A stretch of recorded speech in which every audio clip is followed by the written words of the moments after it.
Hi everyone. जब भी किसी फ्रेमवर्क का कोई न्यू वर्जन रिलीज करा जाता है तो उसके अंदर कुछ चेंजेस होते हैं, कुछ न्यू फीचर भी ऐड ऑन करे जाते हैं। इसी तरीके से लारावेल 11 के अंदर भी कुछ न्यू फीचर्स को इंट्रोड्यूस करा गया है। कुछ यहाँ पे चेंजेस भी हैं जो सब कुछ एक एक करके हम लोग इस पार्ट के अंदर डिस्कस करने वाले हैं। इंपॉर्टेंट चीज़ यहाँ पे ये है कि जितने भी ये चेंजेस हैं, जितने भी न्यू फीचर्स हैं ना, ये काफ़ी इंपॉर्टेंट हो जाते हैं इंटरव्यूज़ के लिए। ऐसा क्यों?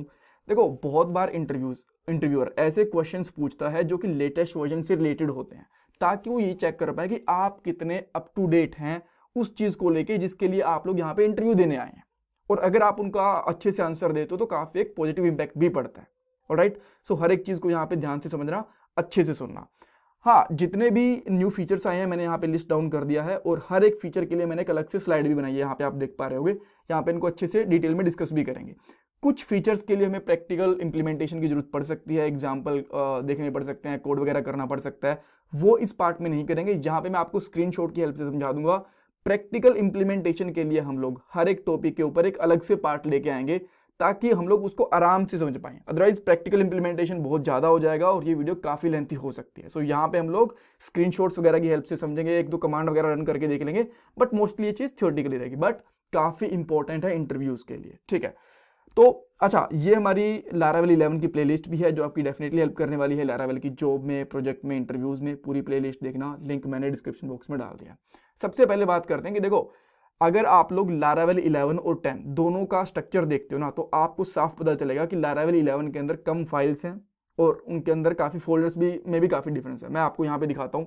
देखो, ये जो आपको फाइल्स दिख रही है ना, ये वाला जो फोल्डर स्ट्रक्चर दिख रहा है, ये है लारावेल 11 का, जहाँ पे आप वर्जन चेक कर पा रहे हो, और ये वाला है लारावेल 10 का। तो अगर आप यहाँ पे देखते हो ना ऐप के अंदर जाके, तो यहाँ पे दो एक्स्ट्रा फोल्डर्स मिलेंगे, बिकॉज ये पुराने वाला वर्जन है, ये लेटेस्ट वाला है। यहाँ पे देखो, कंसोल और एक्सेप्शन वाले दो आपको फोल्डर्स दिख रहे हैं, यहाँ पे दो फोल्डर ही नहीं है, ये फोल्डर्स कम कर दिए गए हैं, कोड कम कर दिया गया है। इसके अलावा अगर मैं आपको दिखाऊं तो आप कॉन्फ़िगरेशन में आओगे ना, तो आपको यहाँ पे 10 फाइल्स दिखेंगी कॉन्फ़िगरेशंस की, और अगर आप लोग यहाँ पे चेक करते हो कॉन्फ़िगरेशन के अंदर जाके, तो आपको यहाँ पे 15 से 16 फाइल्स दिखने वाली हैं। इसके अलावा मैं आपको दिखाता हूँ, अगर आप लोग राउट्स के अंदर आते हो ना, तो लेटेस्ट वर्जन में आपको यहाँ पे बस 2 ही फाइल्स दिखेंगी, बट अगर आप यहाँ पे पुराने वाले वर्जन के अंदर आओगे तो आपको यहाँ पे 4-5 फाइल्स दिखने वाली है। यहाँ से कंसोल एंड चैनल्स गायब है न्यू वाले वर्जन में। अब ऐसा क्यों? ऐसा इसीलिए है क्योंकि लारावेल वाली टीम को लग रहा है कि बहुत सारे ऐसे फीचर्स हैं जिनको हम लोग यूज ही नहीं करते कभी, तो इनके लिए हम लोग फाइल्स को ऐड कर देते हैं। इससे थोड़ी बहुत एप्लीकेशन स्लो भी होती है और लाइट वेट नहीं रहती है एप्लीकेशन। तो अगर हमें इन चीज़ों की जरूरत पड़ेगी तो हम लोग न्यू कमांड्स को रन करके इन चीज़ों को ऐड कर सकते हैं खुद से। बाय डिफॉल्ट इसी वजह से कुछ चीज़ें रिमूव कर दी गई हैं जो ज़्यादा यूज में नहीं आती, राइट। सो इसीलिए जो लारावेल 11 है वो थोड़ा सा फास्टर भी है और लाइट वेट भी है, ठीक है, बिकॉज कुछ फाइल्स और फोल्डर्स रिमूव हो गए हैं। अब अगर इनकी जरूरत पड़ेगी तो क्या करना है मैं उसके बारे में बताऊंगा आपको, डोंट वेरी। अभी देखो, इसी फीचर में आपको पता चल जाएगा ऑप्शनल एपीआई। अगर आप लोग चेक करोगे ना, तो लारावेल 11 के अंदर आपको एपीआई वाला जो राउट वाली फाइल है ना, वो देखने को मिलेगी नहीं। जैसे मैं आपको दिखा रहा हूँ api.php, यहाँ पे आपको देखने को मिलेगी नहीं लेटेस्ट वाले वर्जन के अंदर। अब ऐसा क्यों? बिकॉज लारावेल वालों को लग रहा है कि आप लोग एपीआईज के लिए लारावेल का यूज करते नहीं, उसके लिए एक अलग से फ्रेमवर्क आता है जिसका नाम होता है लूमेन, वो यूज करते हो, ठीक है। बट स्टिल अगर आपको लारावेल के अंदर एपीआईज लिखनी है तो आप एक कमांड रन करो, ये वाली php artisan install API, तो आपके पास ये फाइल्स वगैरह सारी की सारी आ जाएंगी। तो मैं यहाँ पे आपको करके दिखा देता हूँ। पुराने वाले को मैं यहाँ पे बंद कर देता हूँ, उसकी हमें जरूरत है नहीं, और इसको थोड़ा सा मैं यहाँ से निकाल लेता हूँ और थोड़ा सा एक्सपेंड कर लेता हूँ।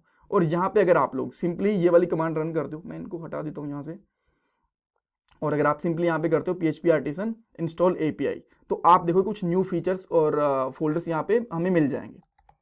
मैं क्लीन करता हूँ, यहाँ लिखता हूँ php artisan install API। जैसे मैंने इसको रन करा तो आप देखोगे यहाँ पे कुछ ना कुछ न्यू फाइल्स जनरेट हुई हैं, बहुत सारी। देखो अब क्या क्या चीज़ें आई हैं, अगर आपको यहाँ पे चेक करना है तो आप यहाँ पे देख पाओगे, एक तो api.php जो फाइल थी नहीं, एक तो वो आ गई है।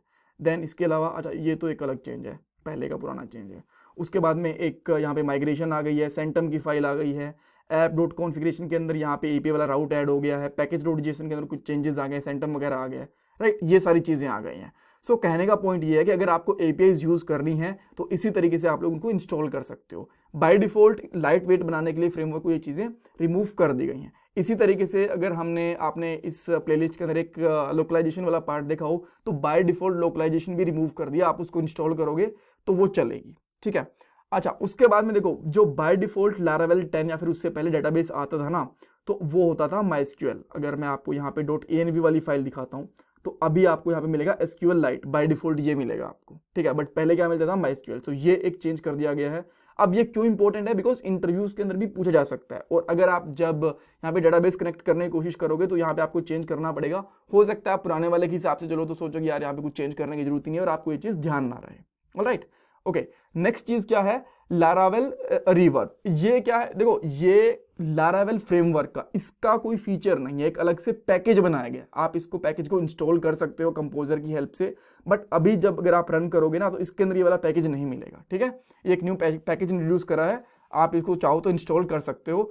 अब इसका बेनिफिट क्या है, इसका बेनिफिट ये है, देखो आप लोगों ने बहुत सारी रियल टाइम कम्युनिकेशन देखा होगा, चैट वगैरह वाली चीजें, राइट। तो वो किससे होती हैं, वो बनती है सॉकेट से। सॉकेट जो लारावेल, हम वेब सॉकेट्स बोलते हैं बेसिकली उनको, तो लारावेल रिवेब जो है वो एक सॉकेट वाला पैकेज है जो आपका चैट वगैरह वाली चीजें या फिर रियल टाइम कम्युनिकेशन के लिए आपके काम में आ सकता है। इसके ऊपर एक प्रैक्टिकल पार्ट बनता है एग्जाम्पल के लिए, जो मैं जल्दी ही लेके आऊंगा। देन एक न्यू फीचर आया, डमेबल न्यू फीचर। ये क्या है, अगर आप लारावेल काफी टाइम से यूज कर रहे हो तो आपको एक चीज दिखोगी जहां पे आप लोग या तो ये वाला फंक्शन यूज करते हो डम, या फिर डीडी यूज करते हो। अब इससे क्या होता है, डम और डीडी से आप चेक कर सकते हो कि कहां पे मेरा कोड ब्रेक हो रहा है, आप उसको डिबग कर सकते हो, कुछ प्रिंट करना होता है, ये चीजें आप कर सकते हो आराम से, ठीक है। अब ये फीचर तो पहले से था, बट इसके अंदर क्या था, मान लो आप एक कोई कार्बन टाइम ले रहे हो, यहां पे आपने डेट ऐड करा, टाइम ऐड करा, सेकंड से डेट, मिनट्स और सेकंड ऐड कर ली, ठीक है। बट आप ये चाहते हो कि यहाँ पे डे क्या प्रिंट हो रहा है, टाइम क्या प्रिंट हो रहा है, सेकंड क्या प्रिंट हो रहा है, तो आप उसके लिए क्या कर सकते हो ना, जैसे ये तीनों चीजें थी, इसके बीच में यहाँ पे डम लगा सकते हो। ये अब न्यू फीचर इंट्रोड्यूस करा, पहले ये बीच में ऐसे काम नहीं करता था, बिल्कुल लास्ट में या फिर अलग से ही काम करता था, ठीक है। तो अब इससे क्या होगा, आप इसको यहाँ पे अलग से चेक कर पाओगे कि डे में क्या आ रहा है, एड मिनट में क्या आ रहा है, इस तरीके से चेक कर पाओगे, ठीक है। इसके और भी बड़े सारे बेनिफिट हैं, इसके ऊपर भी डेफिनेटली मैं पार्ट लेगा, बहुत ही इंटरेस्टिंग फीचर है ये वाला हेल्थ चेक के लिए। ये मेरी एप्लीकेशन रनिंग है यहाँ पे, ठीक है। अब अगर मैं यहाँ पे, अगर पहले तो मैं आपको web.php दिखाता हूँ इसकी। यहाँ पे अप नाम से मैंने कोई राउट नहीं बना रखा, एक तो रूट है एक टेस्ट है, ठीक है। यहाँ पे अगर आके मैं यहाँ पे लगाता हूँ आप इस तरीके से, तो आपको यहाँ पे दिखेगा application is up, HTTP request received, response successfully rendered in 11 second. अब ये क्या होता है, ये बेसिक से हेल्थ चेक करता है कि आपका प्रोजेक्ट रनिंग है कि नहीं है, आपका ये राउट है वो प्रॉपर्ली काम कर रहे हैं कि नहीं कर रहे हैं, कुछ प्रॉब्लम तो नहीं है। अब इससे मुझे कैसे फायदा हो सकता है मेरी एप्लीकेशन को, बहुत बार ऐसा होता है कि आप अपनी एप्लीकेशन से एपीआईज बना रहे हो, जैसे आपने देखा होगा ना कभी कभी पेटीएम की या फिर किसी और गूगल वगैरह की एपीआईज हम लोग कहीं और दूसरी एप्लीकेशन में यूज कर रहे होते हैं, बट वो कभी कभी बंद भी पड़ जाती हैं, ठीक है। तो इससे सबसे पहले हम लोग ये चेक कर सकते हैं, कोई थर्ड पार्टी वाला बंदा चेक कर सकता है कि ये जो सर्विसेज हैं, एपीआई हैं, प्रॉपर्ली काम कर रही हैं कि नहीं कर रही हैं, इस राउट के ऊपर जाके अगर ये चल रहा है, दैट मीन्स आपका प्रोजेक्ट, आपकी एप्लीकेशन रनिंग है और आप लोग उन सर्विसेज का यूज कर सकते हो, ठीक है। तो अगर आप इसके ऑफिशियल डॉक्यूमेंटेशन देखोगे तो जो चीज मैंने आपको बताई है वही चीज वहां पे लिखी हुई है कि थर्ड पार्टी के लिए थोड़ी सी ज्यादा हेल्पफुल है। एक क्या है, एक वंस फंक्शन बनाया गया। वंस फंक्शन इस तरीके से यूज में होता है, इसके ऊपर भी ऑब्वियसली प्रैक्टिकल एक पार्ट बनता है जो कि लेके आऊंगा। अब ये करता क्या है ना, बहुत बार ऐसा हो सकता है कि आपने एक फंक्शन बनाया और उस फंक्शन के अंदर बहुत सारा कोड लिखा हुआ है, ठीक है। मान लो उसको 3-4 सेकंड भी लग रहे हैं रन होने के लिए, ऐसा कुछ लग रहा है, बट वो फंक्शन बार बार कॉल हो रहा है। तो उससे क्या हो रहा है कि आपको बार बार वो वाला फंक्शन हिट करना पड़ रहा है, आपका टाइम कंज्यूम हो रहा है, आपकी एप्लीकेशन स्लो हो रही है। तो क्या कर सकते हो, कैस्ट कर सकते हो कि एक बार जो रन हुआ ना वही आउटपुट आपको बार बार मिलने वाला है। तो यहां पे आप देख सकते हो, जब पहली बार इस रेंडर फंक्शन को कॉल करा गया तो 1 2 3 से रिजल्ट आया, दूसरी बार 1 2 3 रिजल्ट आया, बट वो कैस्ट रिजल्ट आया, राइट। जो मेमोरी के अंदर कैस्ट रिजल्ट हो जाता है वहां से इस फंक्शन को कॉल करके नहीं आया। अब इससे बेनिफिट क्या है कि फंक्शन बार बार कॉल नहीं होगा, कैस्ट से आएगा और हमारी एप्लीकेशन थोड़ी सी बेटर परफॉर्म करेगी, ठीक है। ओके, ये हर ऐसे फंक्शन के लिए नहीं कर सकते हम लोग कि बस फंक्शन को एक ही बार कॉल कर रहे हैं, या तो फंक्शन ऐसा हो कि जो मान लो 10-12 बार ही कॉल हो रहा है बट काफी हैवी है, या फिर ऐसा कि एक फंक्शन बहुत ज्यादा बार कॉल हो रहा है ताकि हम लोग उसको बार बार कॉल ना करें, कैस्ट करवा सकते हैं। कूल। अच्छा, उसके बाद में कुछ न्यू कमांड्स आई हैं, जैसे कि आप लोग क्लास बना सकते हो, इनम इंटरफेस, ऐसी चीजें बना सकते हो। मैं यहाँ पे आपको बना के भी दिखाता हूँ, ये पहले कमांड्स अवेलेबल नहीं थी, ये कमांड्स अभी आई हैं। जैसे कि मैं यहाँ पे क्लियर करके लिखता हूँ PHP आर्टिसन, आप कोई भी एक कमांड चला सकते हो, जैसे क्लास, इनम, इंटरफेस, ट्रेट, जो भी आपको करना है इनमें से करवा सकते हो। देन ये बेसिकली क्या करना है, ये कमांड लिख के क्लास और उसका नाम आएगा क्लास का, ठीक है। अगर क्लास का नाम नहीं लिखोगे तो आपको पॉपअप आ जाएगा कि क्या क्लास का नाम रखना चाहते हो। तो जैसे मैं यहाँ पे करता हूँ PHP artisan make then class, और क्लास का नाम अगर मैं यहाँ पे नहीं लिखूंगा तो यहाँ पे मुझे पूछ लिया भाई क्या क्लास का नाम रखना चाहते हो, मैं यहाँ पे कर देता हूँ डमी, तो यहाँ पे डमी आ जाएगा। या फिर आप ऐसे कर सकते हो जैसे कि मैं यहाँ पे करता हूँ स्टूडेंट, एंटर करेंगे तो ये क्लास बन जाएगी। तो कोई भी तरीका यूज़ कर सकते हो। एंड देन अगर आप देखोगे यहाँ पे तो इस तरीके से आपकी ऐप के अंदर यहाँ पे क्लासेस आपकी बन गई हैं। इन क्लासेस का आप जो मर्जी चाहो यूज़ कर सकते हो, ठीक है। इसी तरीके से आप लोग इनम इंटरफेस टेट वगैरह भी क्रिएट कर सकते हो। देन एक और काफ़ी इसके अंदर इंपॉर्टेंट फीचर है, सॉरी स्लाइड आगे चली गई। हाँ, देखो पहले क्या होता था कि ये फीचर्स डायरेक्टली अवेलेबल नहीं होते थे। जब हम लोग कोई भी डेटाबेस यूज़ कर रहे हो, आप ये चेक करना चाहते हो उस डेटाबेस के अंदर कितनी टेबल्स हैं, कितने व्यूज़ बने हुए हैं, एक कोई टेबल नाम है उसके अंदर कितने कॉलम्स हैं, कितने उसके आप कह सकते हो कि इंडेक्सेस बने हुए हैं, या फिर क्या उसकी फॉरेन की है। तो ये सब आप लोग डायरेक्टली गेट कर सकते हो स्कीमा क्लास की हेल्प से। स्कीमा क्लास आपको ऊपर इंपोर्ट करनी है, देन आपको यहाँ पे डायरेक्टली रिजल्ट मिल जाएगा, ठीक है। सो ये अभी न्यू फीचर्स इंट्रोड्यूस करेगा यहाँ।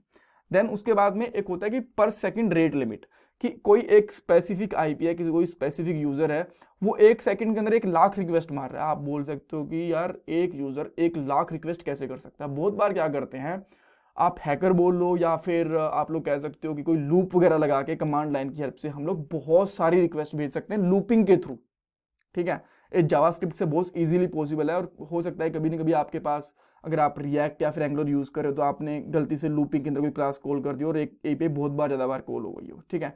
तो उसको हम लोग लिमिट कर सकते हैं कि एक आईपी से, एक यूजर से 1 सेकंड के अंदर मैक्सिमम कितनी रिक्वेस्ट आ सकती हैं। ये चीज़ भी आप लोग कंट्रोल कर सकते हो, राइट। So that's all. ये मैंने आपको बेसिक आइडिया दिया जो न्यू फीचर्स थे। उसके अलावा अब जितने भी यहाँ पे प्रैक्टिकल एग्जाम्पल वाली चीज़ें थी, जल्दी हम लोग उनके ऊपर एक एक करके पार्ट लेके आएंगे और उनको हम लोग डिस्कस करेंगे। Thank you so much. अगर आपने अब तक चैनल सब्सक्राइब नहीं करा तो प्लीज़ करना। कमेंट सेक्शन में मुझे बताना कौन सा आपको बेस्ट फीचर लगा या फिर सब कुछ बेकार ही आया है। और ये मेरा पेटीएम का डोनेशन नंबर है। Thank you guys.